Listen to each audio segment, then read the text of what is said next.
बैठक होगी। Indo Nepal border SSP camp में बैठक हो सकती है। No men's land missing pillar 811 के पास कब्जे को लेकर जो है वो बातचीत होनी है। विवाद के बाद पहली बार दोनों देशों के अधिकारी बातचीत करेंगे। बॉर्डर पर नेपाल ने तारबाड़ पौधारोपण करके अतिक्रमण किया हुआ है। हालांकि दोनों देशों के बॉर्डर से लगे अधिकारी इस विवादित जगह पर एक बार मिल चुके हैं, लेकिन तारबाड़ को हटाने को लेकर कोई नतीजा नहीं निकला था। कमलेश भट्ट हमारे साथ हमारे सहयोगी जुड़े हुए हैं। कमलेश, पिछली मीटिंग जो है वो फेल रही, आज जो मीटिंग होने वाली है इसके बारे में बताइएगा और कौन से महत्वपूर्ण बिंदु होंगे जिस पर चर्चा की संभावना है?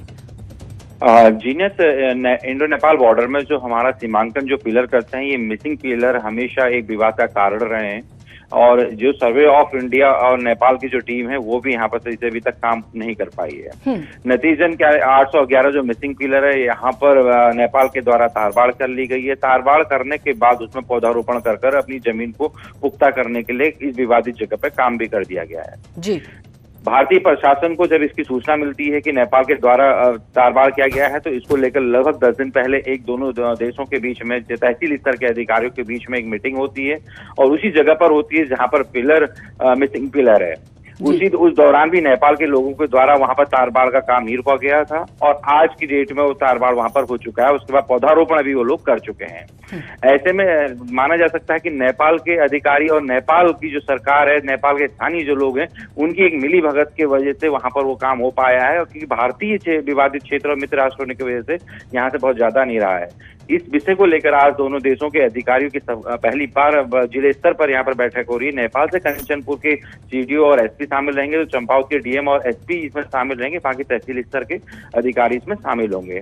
अब देखना यह है कि आज इंडो नेपाल बॉर्डर के जिस एसएसपी कैंप में बैठक होनी है वहां पर क्या नतीजा निकलता है, या फिर हमेशा जिस तरीके से हर 3 महीने में इससे पहले भी इंडो नेपाल के अधिकारियों की जो बैठक होती थी उसी बैठक की तरह ये नतीजा भी बेनतीजा निकलता है। जीनत, ठीक, बहुत शुक्रिया आपका तमाम जानकारियों के लिए। तो इस बैठक के बाद तस्वीर जो है वो साफ हो पाएगी।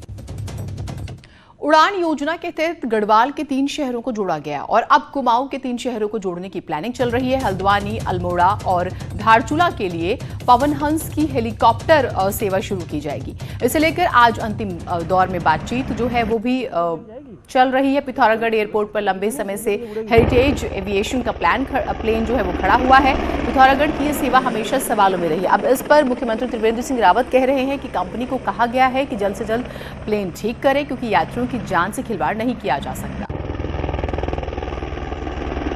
और इसलिए उनसे कहा गया कि भाई आप अपने या तो जहाज को ठीक करिए या फिर नया जहाज लाइए, लेकिन किसी की जान को जोखिम में डालकर मैं समझता हूं कि कदापि उचित नहीं हुआ कि हम हेली सेवाओं को चलाएं, न उसको डीजीसीए अनुमति करेगा। और इसलिए जो भी यात्राएं होंगी वो सुरक्षित हों, ये भी हमारी जिम्मेदारी है। कि जब 3 दिन ये लोग हेलीकॉप्टर यहाँ पर रहता है उपलब्ध, उन दिनों को हम लोग कुमाऊं क्षेत्र के आपके अल्मोड़ा और धारचूला को हल्द्वानी से कनेक्ट करने के संदर्भ में भी हम लोग कार्रवाई करें।